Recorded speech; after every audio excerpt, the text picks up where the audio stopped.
Thank you guys for tuning in. This program that I'm going to run right now is possibly one of the more important programs that I've run on my channel since my channel's beginning. I want to thank one of my viewers in particularly for cluing me into this information on something that I didn't know was going on, that I've found it now. And I don't think that the viewer that sent me this information really perhaps he knew how important it was, but when I saw it, I was like, wow, you know, because to me, this is an acknowledgement by the Federal Reserve that they are being overtaken by new technology that is going to revolutionize the way all transactions in the world takes place. And what they're trying to do is they're trying to hold the status quo, and they are trying to keep things basically working the way they are because they have had a monopoly on banking.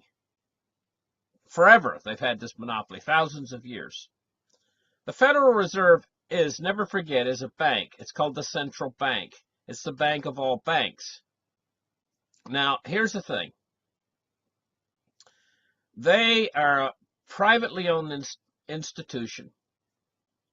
They answer to no one, and they are actually owned by the big banks. They're about as Federal Express. They know they're behind the curve.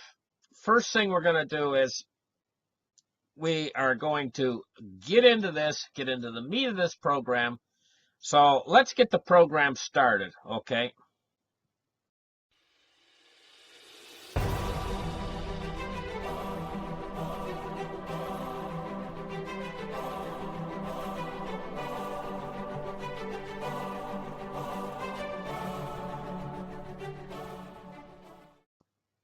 Hello, welcome back, guys. Now, here's the thing. We're going to get into the meat of this program, and what we're going to talk about is how payments actually take place in this modern day and age. So let's start the charts right here.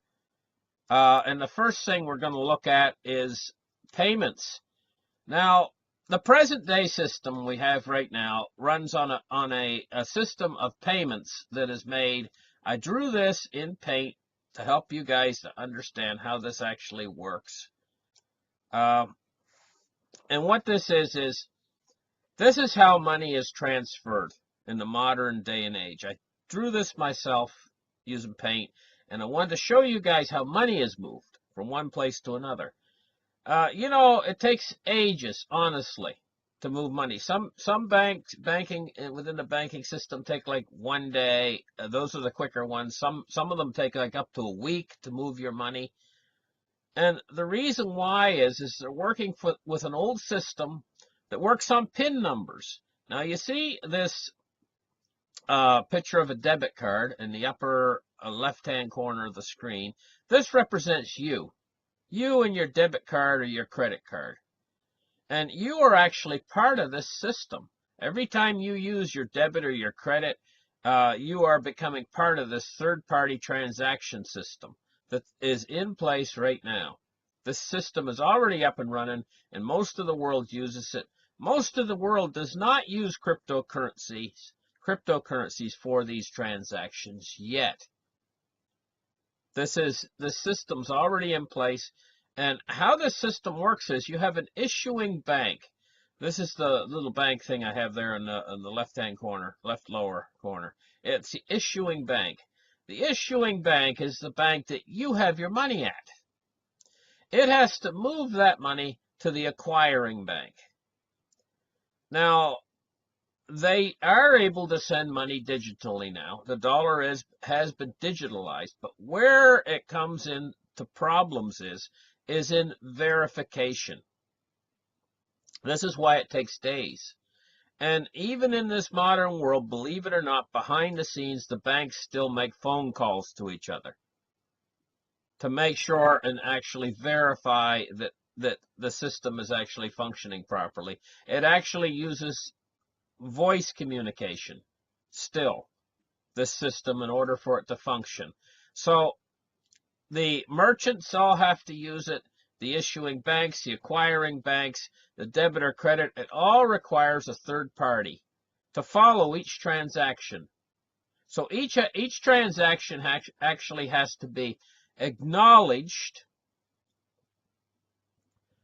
with a human third party and verified.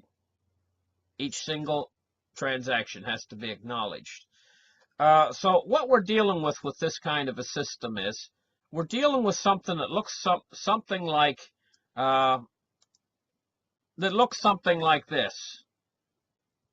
Okay, let's focus the camera in, and what we're looking at, this is the way our banking system works. I'm likening it to this old dilapidated house.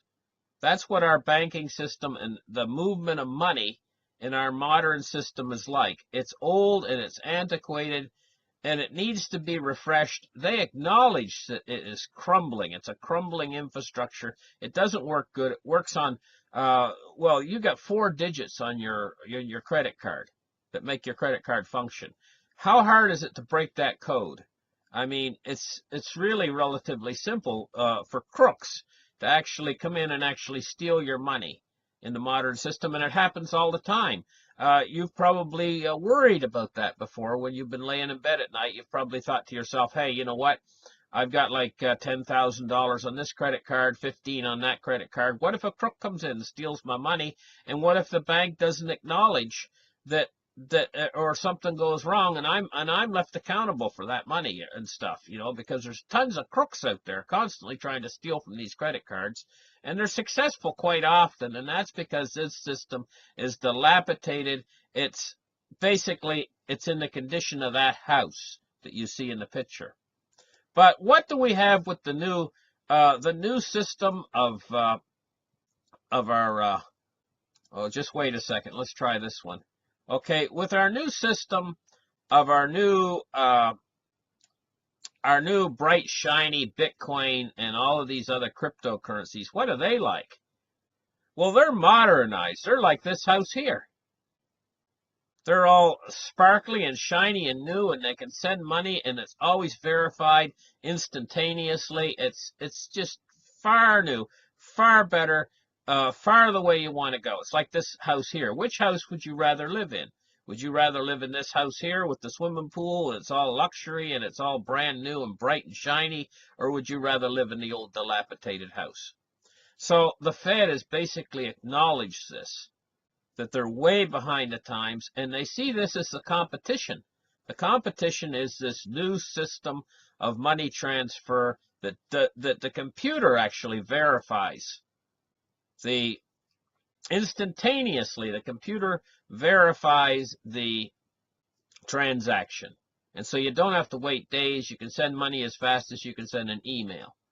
And this is the new system of sending money, the new internet of money, that is the new invention that is the cryptocurrencies. But there's a problem with these new cryptocurrencies. They're like this house here. Do you see anybody in this picture? It's vacant. There's nobody living in this luxury mansion that is all ready for everyone. I mean, it's perfect. It's perfect. And this is the way the cryptocurrencies are. They're perfect, but there's nobody living in them. Now, picture that old house we had a second ago. This old dilapidated house right here, right? Picture that this old dilapidated house is like the monetary system we have in place right now. And even though it's dilapidated, even though it's falling down, even though it's no good for nothing, still, this is where all the people are living. This is where all of the money is right now being transferred in this old system. Everybody's using the old system, and they're not using the new yet. But the new looks so inviting. It looks so ready to be used, that this is where everything is pointing toward it going. And this is why so much money has been coming into this space, the cryptocurrency space, is because people are seeing the potential of this new monetary system. But believe me, the Federal Reserve sees this potential as well. So now let's move back here just for a second let's go back and let's talk about the Federal Reserve for a minute. They see this as well. And what do we have here? We have a site that leads right back to the Federal Reserve right here, and it's called Fed. That's because Federal Reserve, Federal Payments Improved.org. Now you see where I'm reading that? I'm reading that up in this upper corner up here, the upper right-hand corner. It says Fed Payments Improvement.org. They want to improve the existing financial structure. This is what they want to do, and they've assembled a faster payments task force, the Fed has. And this is coming from the Fed, coming directly from the Federal Reserve. They have met and they've brought together a whole assessment team, something like 300 people to, here it shows them sitting in meetings here. It's a task force. And they're trying to meet these goals and implement these things before the year 2020, if you can believe that. I mean, that's not very far away. It's just a matter of months away. They want to have this in place, this new ways of faster payments, you know. And here's their recommendations. Recommendation number 1, establish a faster. This is recommendation number 1. Establish a faster payment governance framework. Right? And here it shows by the year 2020, they want to have this in place, this faster payments governance framework. So basically what they want to do is they want to try to remodel their old house. It's all fallen to pieces. And this is an act of absolute desperation. Now you have to ask yourself, sit back for a minute and think. This whole task force that they've put together, everything that they're trying to do to remodel and revamp their old house is all because they're feeling pushed by this new system of money that's coming in to their space. It's invading them. It's pushing at them, and they are responding to it, and this is how they're responding to it. They're responding to it. They even have infrastructure recommendations. It says the task force recommends enabling needed, okay, let's highlight it here, needed infrastructure to support faster payments. They want to enhance the Federal Reserve settlement mechanisms in order to support the faster payment system, and so on. They have an awful lot of things here. I'm not going to go through it all because it's just so much to it, but this is coming directly from the Federal Reserve, this information we have here. Now, if I go to YouTube, we can see there's all kinds of actual programs that they have on here about what they're doing. This one here is at the top of the screen. Let's focus in on it a little bit. Let's take a look at this one right here.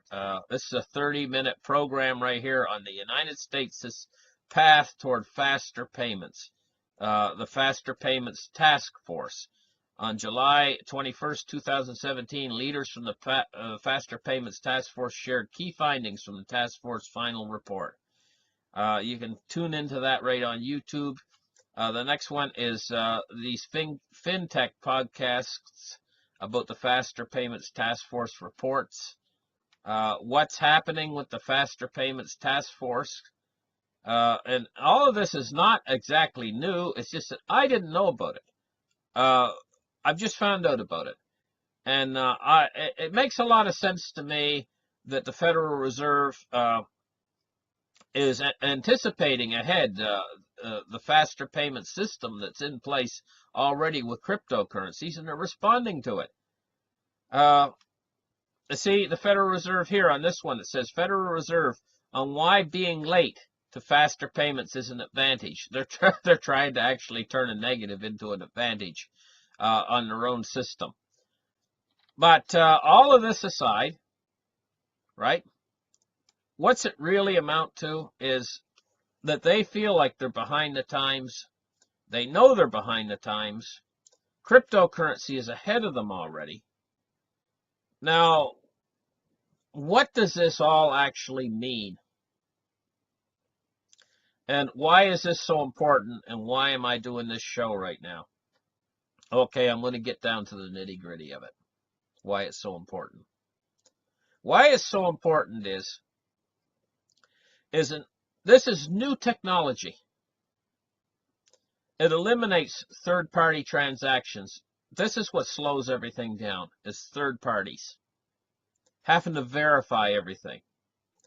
Basically, really what this new system, what cryptocurrencies is instead of having a person verify every transaction, now we have computers that are able to verify everything, every transaction using the power of cryptography. This is what the new invention is.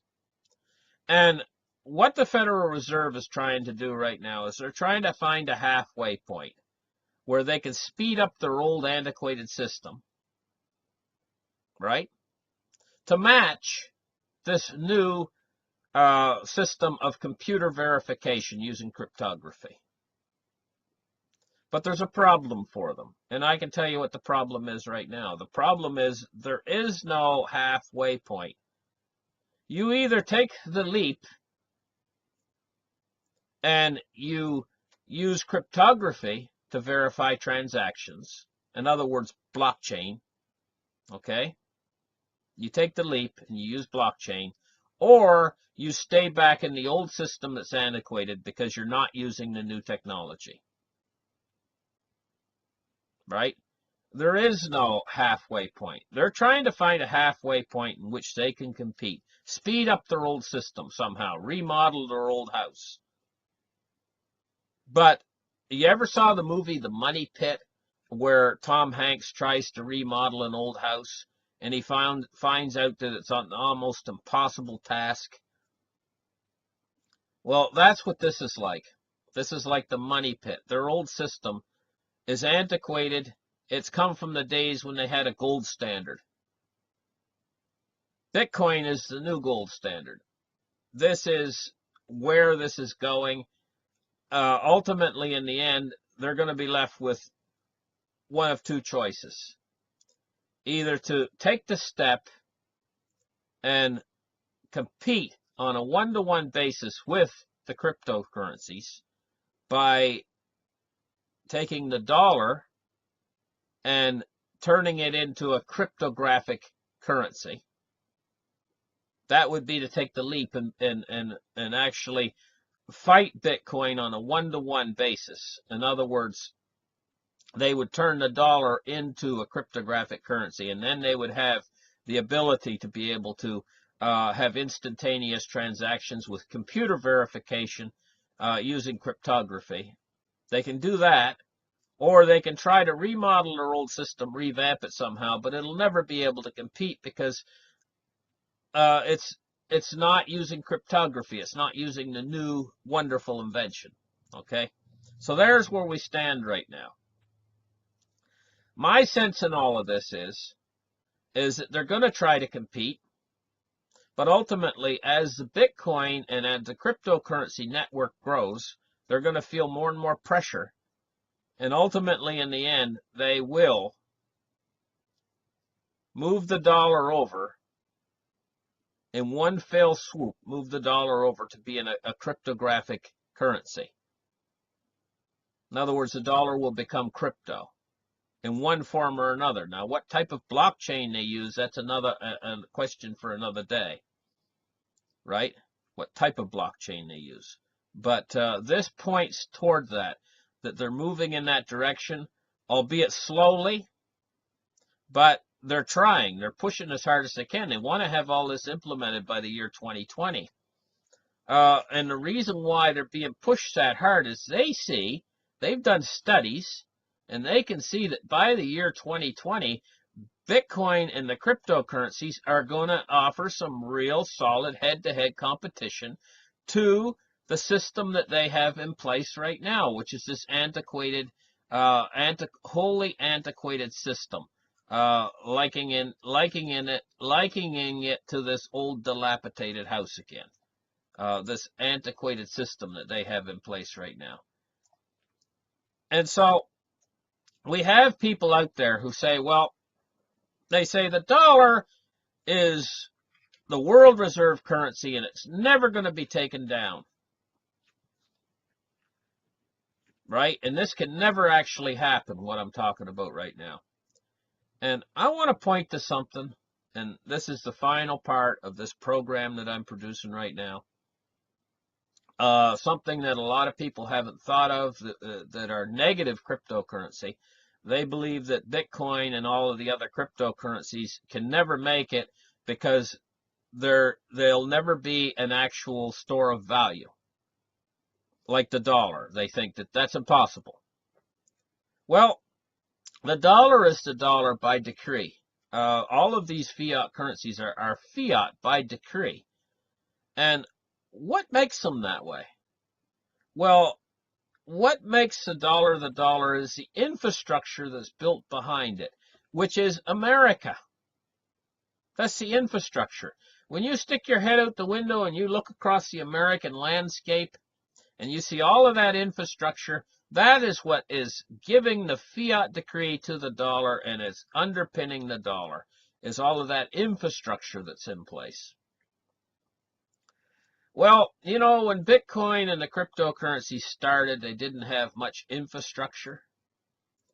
But even though Bitcoin fell back recently from $20,000, let's put the picture of Bitcoin up, what Bitcoin looks like.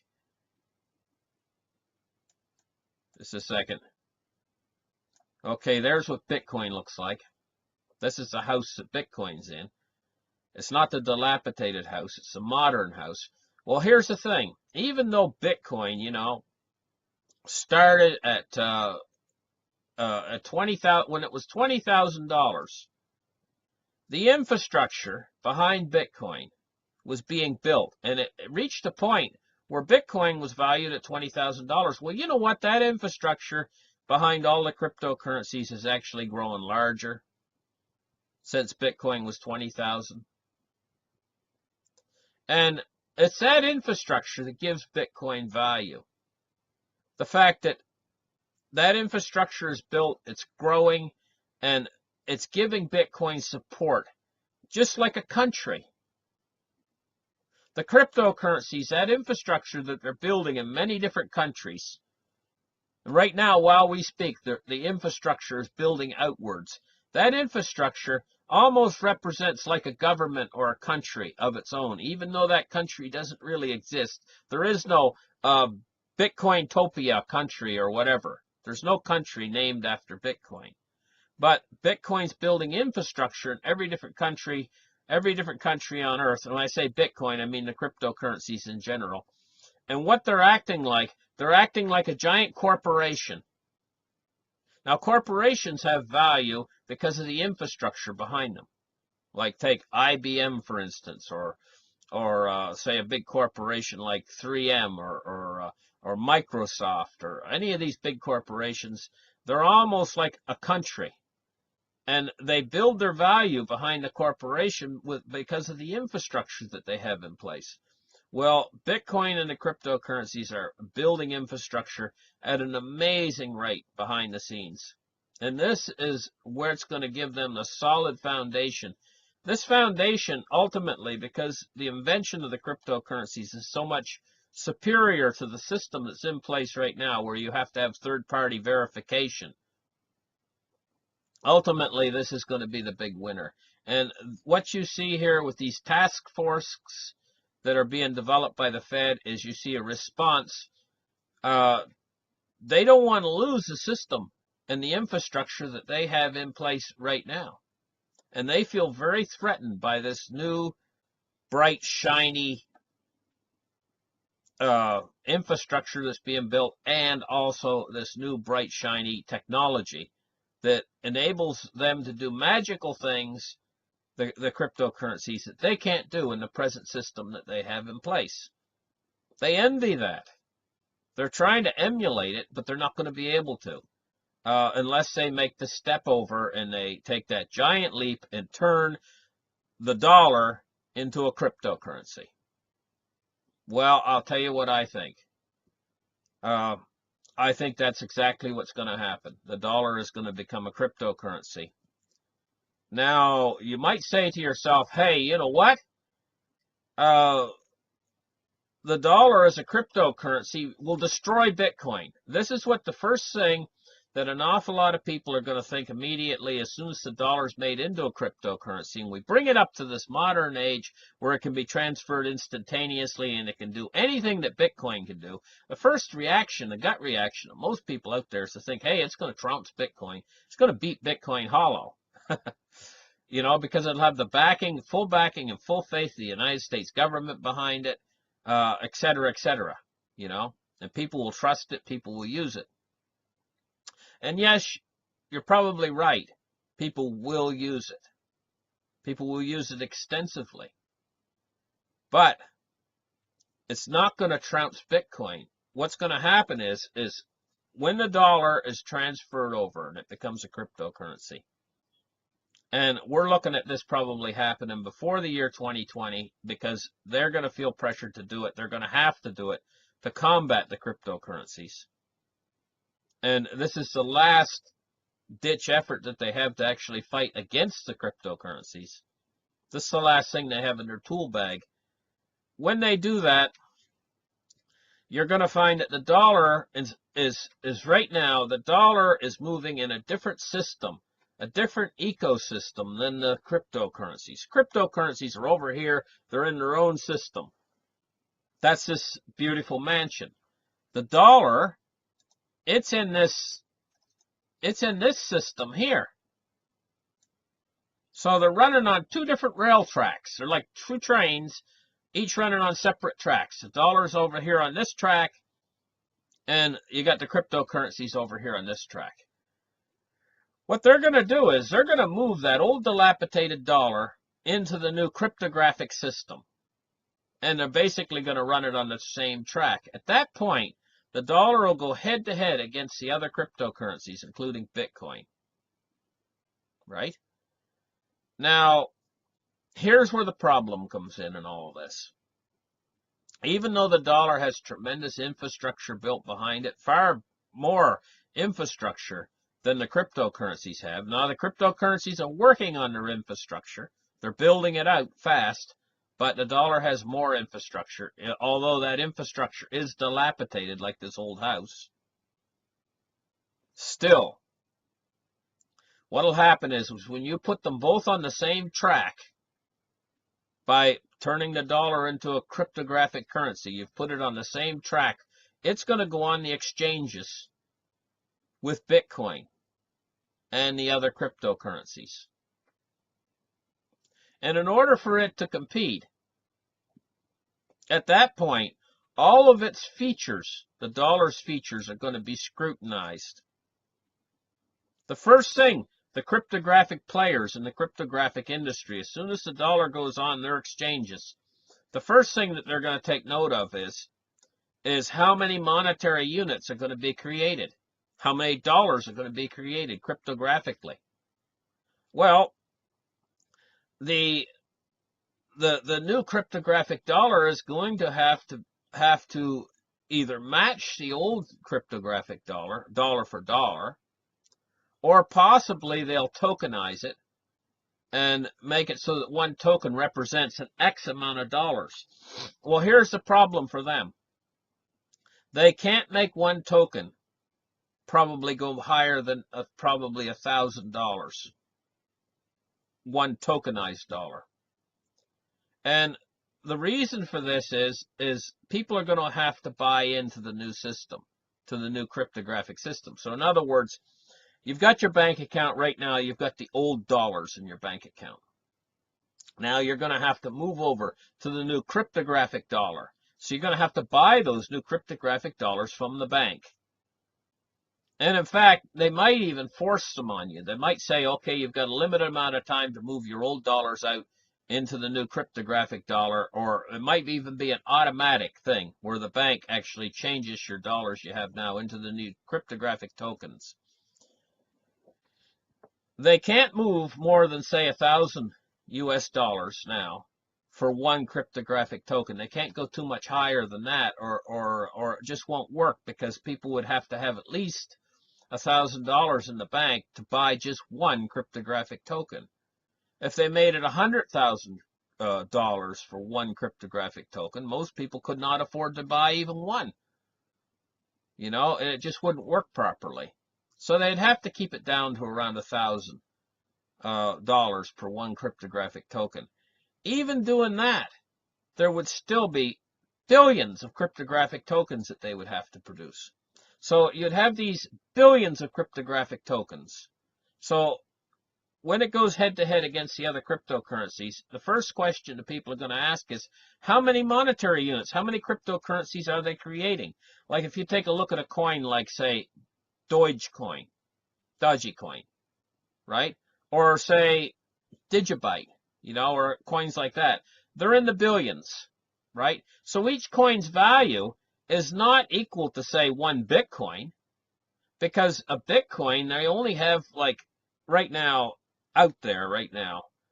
maybe a dozen billion or 14 billion, something like that. I know they say there's like 16 billion, but let's see the money. Show me the money. If you were to take all the Bitcoins and lump them all together, you probably wouldn't even be able to make 10 million, you know, Bitcoins. There's probably less than 10 million out there actually floating around. And so when you compare 10 million to a coin where they have to produce like probably a minimum of 100 billion, which is what they'd have to do with the US dollar. They'd probably have to make at least 100 billion tokens to cover the trillions of dollars that's out there. Well, you're going to be looking at a token that's going to have a very high, it probably exceed Bitcoin's market cap, probably put it in the position of being the number one in the market cap. But at the second part of it is those tokens, because there's so many of them, their price would drop off substantially, their value, and it would probably not be $1 each. And in relation to Bitcoin, their price would be slaughtered, absolutely slaughtered. And a head-to-head against Bitcoin, their price is going to be slaughtered. Bitcoin's going to be going up, and they're going to be going down massively in value if they go head-to-head against the other cryptocurrencies. And this is the problem, because if they don't do this, if the Federal Reserve holds back and stays with this dilapidated house that doesn't function good and does not turn their new currency, the dollar, if they do not turn the dollar into a cryptographic currency and go with the new way of doing things, if they stay with this old way of doing things, they're very slowly going to fall behind until the end. Nobody's going to want to use it anymore. Everybody's going to be wanting to use the new cryptographic currencies, because this is the new wave of the future, being able to send money and make micropayments across the internet. And if they do make that giant leap into turning the dollar into a cryptographic currency, so that you can do everything the cryptographic currencies can do, they're going to have to go head to head with the other cryptographic currencies. And their value of what they have is going to drop tremendously on the open exchanges. So here's where we have the problem, and here's where we're at right now. I hope you guys enjoyed this little talk about the conundrum and the problem that the Fed is having with cryptocurrencies that they probably do not want to admit to. But when I look at things like this site right here, with this new task force that they've developed, what I see absolutely is they have a huge problem on their hands, and there's probably no place for them to go, no relief. other than to have their cryptographic currencies to change over to a cryptographic currency and lose tremendous value on the dollar, which the dollar is going to do anyway. So they're caught between a rock and a hard place, is the way I see it. And listen, I'm going to try to read every comment that's left on this particular article. Thank you guys for listening. Like and subscribe, and we'll catch you in the next show. Bye-bye, guys.